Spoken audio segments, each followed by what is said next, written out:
He do a lot of backdoor stuff, man. I mean, his image is everything. You know what I mean?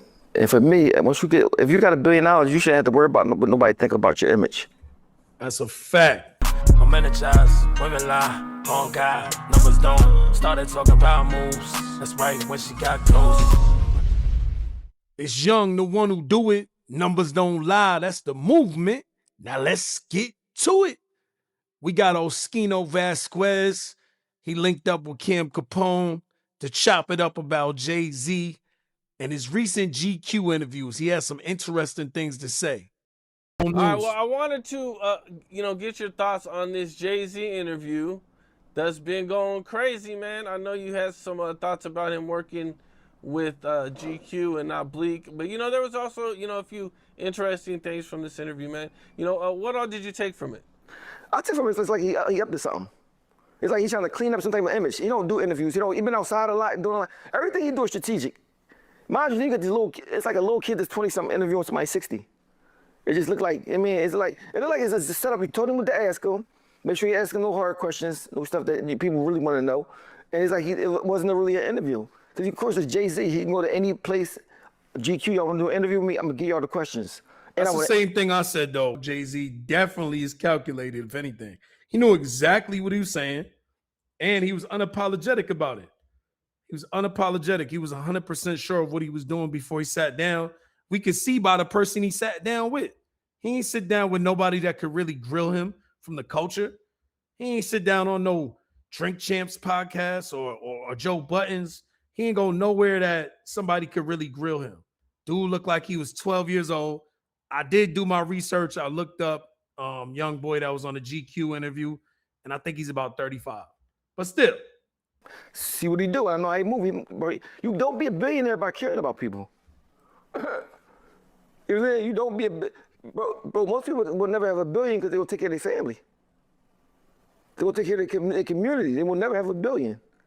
So if you got $1 billion and you from the hood, that's a lot, bro. I mean, because at the end of the day, you come from a place where you see everybody struggling, and you got the means to take care of everybody where you from. I mean, without even hurting you. You know what I'm saying? And you still don't do it. I mean, so, and everything he do for people, like, I do prison reform. You don't care about nobody in prison. Everything he do is for show. He not play the game. He played the game. He won the game. But, I mean, a lot of people got so much love for him. When I say something about him, they get mad. I'm like, bro, you think about his song. You're not thinking about the... And I don't understand why people can get so emotionally touched by something to the point where they ready to fight with you over a person they never met in their whole life. Like, I see people in the comments go crazy when it comes to certain names, when it comes to certain people. They ready to defend this person with honor, and you ain't never been in a room with this person. It's crazy. What does that? Because I've never been that kind of guy, so I can't understand it. Y'all got to let me know, like, what is that? You know what I'm saying? He's my second favorite rapper of all time after Biggie. You know what I'm saying? But I still don't put his person, like, how he is as a person. You know what I'm saying? Like, I mean, not everything about him, of course, but the main that I can't put it this way, I can't look up to him. You know what I'm saying? I can't look up to him. Not as far as man stuff. I can look up to him in business. You know what I mean? But not his man stuff. He do a lot of backdoor stuff, man. I mean, his image is everything. You know what I mean? And for me, if you got $1 billion, you shouldn't have to worry about what nobody think about your image. That's a fact. That's a fact. I really mess with Oschino, man. Oschino definitely, from what I've seen, from what I've heard, it's definitely more morals behind this man. And he actually makes up and talks about things that he's done wrong. You know what I mean? A lot of people are not willing to do that. They're not willing to ever admit that anything they have done is wrong and that they need to change, that they need to grow. If you did something, I don't care how much money you got. Be honest. And that's something that people can't really figure out how to do. I can't walk around lying to myself. People will lie to everybody else, but you lying to yourself too? Do you have an example of you think of that he did, or? Yeah, it was. He got a daughter in Maryland. They won't say it in front of everybody. I said something about it. It got on the news. People talked about it. Then he went down and gave her a little bit of money, right? Whatever. A daughter, not a son? Got a daughter and a son. I know a son too, Ramir, but his daughter too. A daughter he claimed on the low, right? My thing is this. I got 2 daughters. if I don't claim one of my daughters, they not gonna mess with me. They gonna cuss me out. They gonna feel hurt. Mind you, especially if I mess with another daughter in front of them on TV, and I'm older than them. Come on, you know how a daughter is. I don't know if you got a daughter, but the daughter's real sensitive. If you hit a daughter when she's 7, she'll remember that shit when she's 45. Dad, remember you smacked me when I was in 2nd grade? You know what I mean? So my thing is this: if I got $1 billion and I got a daughter, I don't care who my baby mom is. I don't care what the world think. My daughter coming with me. She gonna work wherever. She gonna be close to me. You know what I'm saying? I'm not having her somewhere else, not denying her that her mom died. And same thing with the boy Ramir. So I told Ramir, I said, bro, remember, whether it's your dad or not, the world will have backlash for you. They love him. You know what I'm saying? So get ready for it. This is real right here, though. I ain't gonna lie to you. Like, that's how I determine whether a person is a good person or not when they have kids. Like, if they have kids and they not claiming their child, I don't care how fly you are. I don't care what you could offer. I can't rock with you. You can't be my mans. I can't trust you. If you can't take care of something that came out of your nut, pause, how I'm going to trust you, bro? You don't even trust, like, you wouldn't trust you. You wouldn't trust you. Like, that came from you. That came from your DNA, your spirit. And you got money? If you got money, that's even worse, because most deadbeats in the hood, they ain't got no bread. The worst thing is to have a deadbeat that got bread. And I've seen them before. There's a lot of deadbeats out there. Jay-Z, if what they alleging is true, if these are his children, he's an actual deadbeat with too much money. That's crazy, because most men that don't take care of their child, they don't have the means to do it. You have the more than enough means to do it. You could probably take care of 500 of them joints, right? But you would rather not be looked at a certain type of way. That's crazy work. Because if I have the money and the resources, I would take care of kids that's not mine. Dead ass. You know what I mean? Because I don't want to see people doing bad. If I got love for you, I got love for your kids. I'm going to make sure your kids is good if I got the bread to do it. Because I would do it even if I didn't have it. I'm going to try to make a way. And I can honestly sit here and say that because I had false children in my life. I had a kid that was not mine.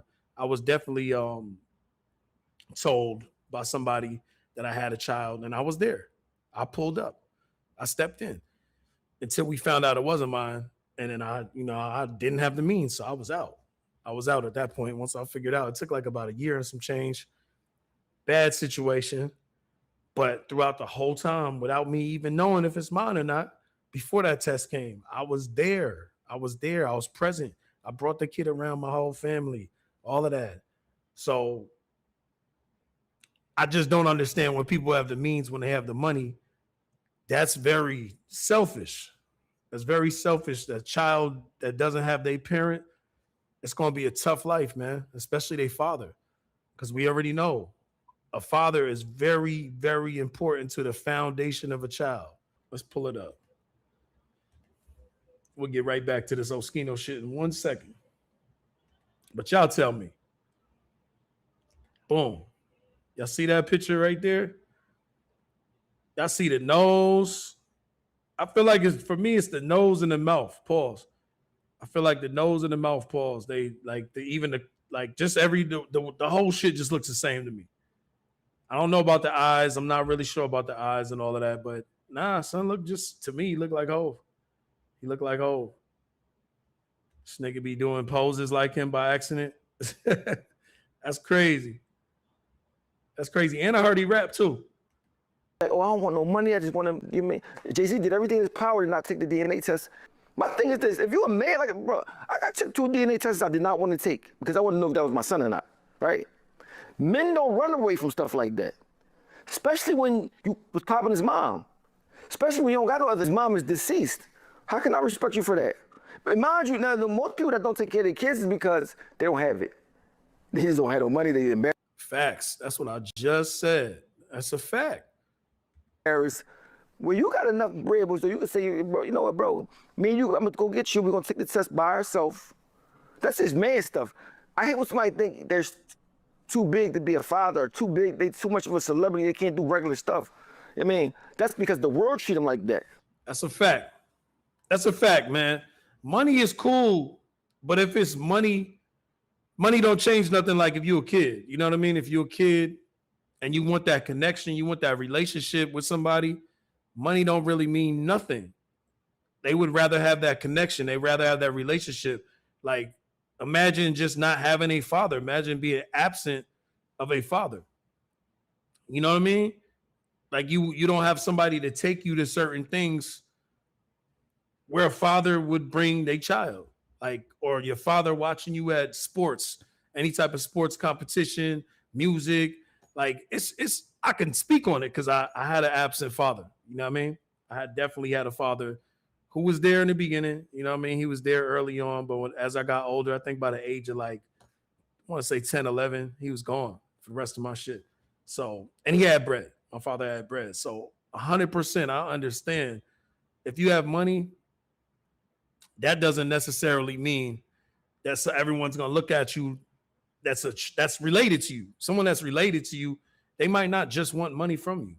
Maybe they do need money from you because that's a necessity. I will say that that's real too.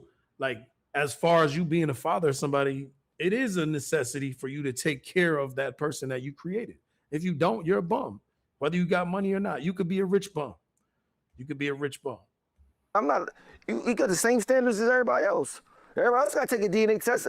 I can't run. You know, my son Muji, I couldn't run away and not take the test. I had a bitch for it. But you got so much money, you can pay the judges. You got all. You can not do every loophole to make you not take it. And the reason why I say that's his son, because he offered him money at first, and his guardian turned it down. Jay-Z don't offer nobody nothing. You mean nothing. I mean, young boy. Damn, so Jay-Z offered this kid money? We gotta see if that's true. Jay-Z offered him money. Well, Oschino must know, man. He must be tapped in. It was underage, so it wasn't him that turned it down. It was his guardian. You know what I'm saying? Did he try to give me? So my thing is this: man that got children, and I got a couple children that didn't particularly want, but I still took the test, and it was mine. I took care of them, right? And see somebody that got the means to just take care of them, and so when they talk real, like they politically correct and fly and decent and got these morals, I know it's a lie. Because nothing can be for your kids. That's how I look at it. I hear that, man. You know, I interviewed Dame Dash. And when I interviewed him, he was like, man, I think that when his dad left him, it really, like, seriously messed him up. Jay's cold, man. You know, that thing that happened with his father, you know, just breaking out, you know, when he was young, I think that's really made him very cold. So, like, when he was young, and he tells the story, you know, his mother told him that his father didn't want him no more. And I think his father was very close to him. So I know how close I am to Dusko. So, you know, if I ever were to just say, I don't want you anymore, that would kill Dusko. It would break his heart. Any one of my kids. And he actually lived that. So I just think he had a certain kind of. Dame is funny, bro. I ain't gonna lie to you. I think he really just misses Jay-Z being his friend. I think that was a highlight in his life. And it's just a wrap now. It's a wrap. I mean, the circumstances is crazy. Jay-Z rocking with snitches and all of that. What's that lady's name? Desiree Perez or something like that. I think that's her name. I don't know, the Rock Nation lady. Yeah. Apparently she's like a huge snitch. So I get it. I understand. It's certain elements about people. You might not hate the person, but there's reason why you can't be connected to them no more. So I get it. Trauma that's, you know, made it where he acts a certain way toward people. Damn. Man. Yeah, I honestly, when he told me that story, I was like, damn. Because I got kids, so I thought that sucks. Or I could also look at it this way. Maybe Dame Dash is trying to rationalize why Jay-Z doesn't rock with him no more. He's probably trying to think of all the things that he remembers about him throughout his life. Because it's probably weird, you know what I mean? Like, damn, this nigga just flat out stopped messing with me. And nothing happened. Ain't no beef. Nobody did nothing to nobody. So I think it's kind of weird. You know what I mean? I have situations like that where I'm like, I wonder why. But then I don't wonder enough because we ain't make no money together like that. You know what I'm saying?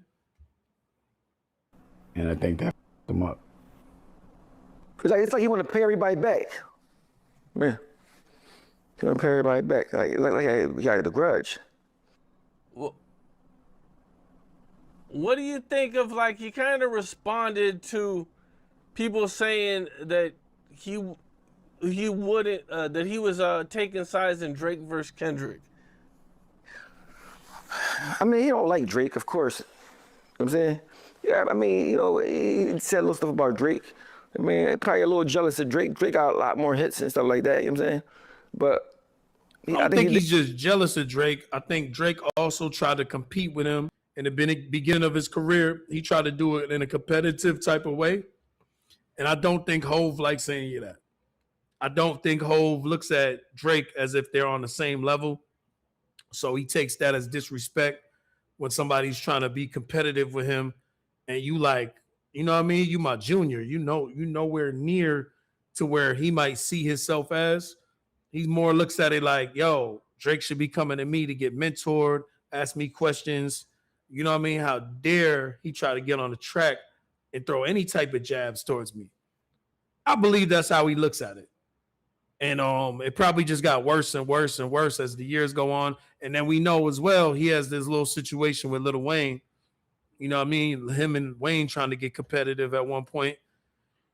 So, you know, with the baby money, I remember they had that line where I guess Lil Wayne and him went back and forth about something about baby money. The line was about baby money. Like Jay-Z said some line to the effect of like, that's not like baby ain't got no money compared to him. And then Lil Wayne hit back with baby money. We'll kidnap your lady. See how much you love your lady. I forgot how this should go. Y'all look it up though. Y'all check that out. I can't remember the line. It wasn't that dope. It take Kendrick's side over it. But he tried to play it cool. But mind you, I'm pretty sure he orchestrated the whole that question and that answer and all that beforehand. First of all, I want to tell you one thing about Jay-Z. Jay-Z very, very smart. Very smart. Like he's smart. He's smarter than me. He's smart, and I'm very smart. He's smart. Like he he's strategic. He's smart and he's disciplined. You know what I'm saying? But at the same time, I think he's Satan. I think he got Satan in him. You know what I'm saying? I think he don't care about nothing. Like, I mean, but that's to make a good businessman. A good businessman don't have no feelings in business. I mean, he is. And I think those feelings actually come from selling crack. I think when you're a crack dealer in that era that he comes from the era probably like, I guess like 1.5 eras before me. You know what I'm saying? Because Jay-Z, like 50, he almost damn near 60 now. Yeah, so he like almost 2 generations before me. They was different back then, man. I'm gonna be honest.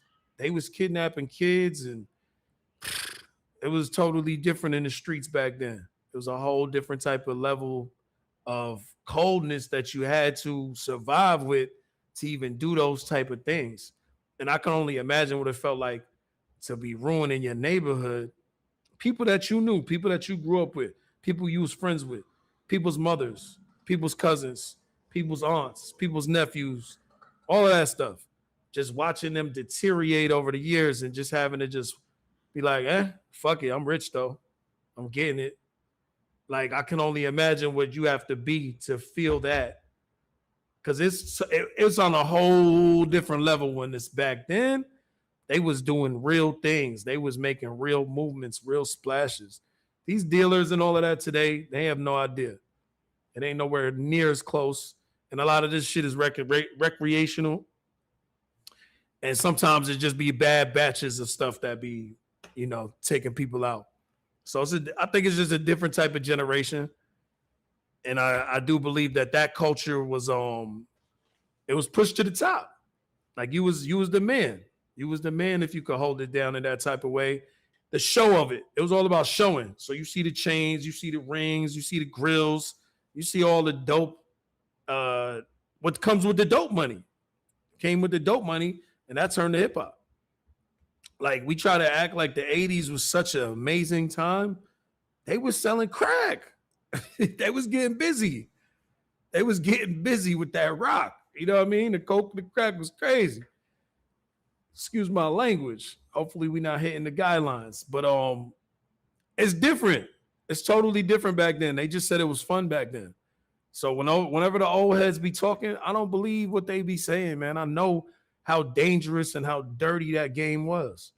There's no way you could sit here and tell me yeah, it was amazing back in our time and everything was cool and fun. And nah, y'all just didn't have social media. Keep it a buck. If y'all had social media, we would not be talking nothing about what y'all talking about because we would have saw it and we'd have been like, you a damn liar.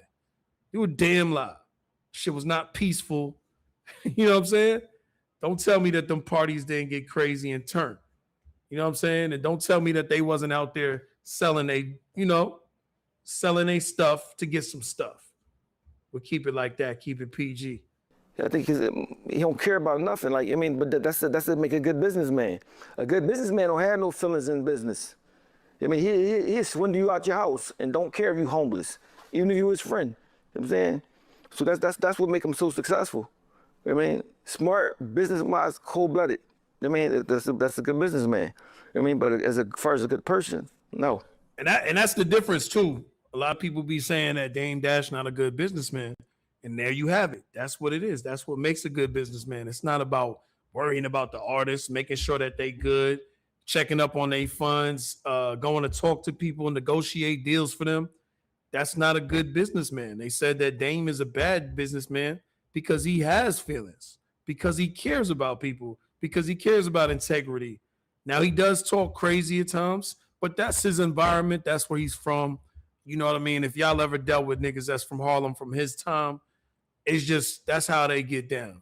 That's how they get down. Not all of them, but the ones that's really getting to it, that's getting the bag, they just lead in with confidence and cockiness. And get arrogance at times too. But I would say that Dame Dash had a good heart, and that's why he didn't make it. He couldn't survive it. I don't think he was trying to steal from everybody like the rest of these dudes. And I think if we listen to every story from every artist that he's dealt with, even Cameron, anyone that had a fallout with him, even them, Jim Jones, all of these people still said, yo, Dame Dash was that guy. He negotiated many things for me. He helped me out when I didn't bring nothing to the table. You know what I'm saying? Some of these dudes wasn't bringing nothing to the table. Jay-Z, he's not rocking with you if you can't bring nothing to the table. He's not lifting nobody up that can't do nothing for him because he's a good businessman, and that's what it's about. Even me, when I be doing business at times, I'm using my heart. I'm thinking about, I see this person has a certain talent, and I can help you out with these things. I don't need no money. I want to help you. Genuinely want to see you do well. That's not how business works. And most business people I be around be trying to tell me that I got it wrong, that I need to do something different. But I'm never going to stop doing what makes me feel good and fulfills me and is part of my morals. I want to help people. And I want the same thing back. You get what I'm saying? I want to give what I receive, but I don't care about receiving. I'm all about just doing from the bottom of my heart, no matter what. You know what I'm saying? I'm not letting the world just change me just because this is the way the system works. Who cares about the system? Who cares? If you stuck on the system, you're going to be stuck on bad morals. And life is deeper than just making some bread. If you want to just be on making some bread, go sell your soul, man. You know what I mean? Sell your soul. Do whatever. Put a dress on. Go change your set. Whatever you got to do, go do that if that's what you want to do. I'm not into that. I don't respect that. And I'm going to keep checking it when I feel and see fit. So if I see situations that I don't agree with, I'm going to say what I feel. I'm not on nobody's pay. I don't care what nobody feels. Even in the comment sections, y'all have y'all opinions. I'm free for everybody to have their opinion. Say whatever you would like. You could disagree with me 1,000 times over. I don't care. It's not going to change me doing what I do. I'm going to continue what I do. I'm going to connect all the people that I rock with, and we're going to get to it, man. It's the good versus the evil. There's no in between. It's no in between. Make sure y'all like, subscribe, share the page and all of that. To y'all that are new to the page, my name is Youngniss. I'm an artist. I'm a songwriter. I'm a content creator. I'm also a real person just like you. I go through real issues. So I just wanted to give y'all some positivity and let y'all see my real personality for a second. If nobody's told you before, I need you to know life is about belief, and belief starts with the creator. It starts with God. So In order to see something in reality, to see something happen fast in your life, it depends on how much you believe in it and how strong that belief is. Now, I need y'all to say this, man. Repeat this with me and feel it in your heart. I'm surrounded by endless opportunities with overflowing resources and divine favor. And with the God-given wisdom, discernment, and discipline, I don't just maintain them, I multiply them. Continue to say that. Continue to believe it in your heart, in your mind, in your spirit. And watch your life transform. Men lie. Women lie. Numbers don't lie. Make sure y'all go get y'all NDL hoodie, man. Get all y'all NDL apparel. I'm gonna drop the link. Y'all see the joint right here. We got the good maroon joint. You see the established 2014 for y'all that know. Numbers don't lie.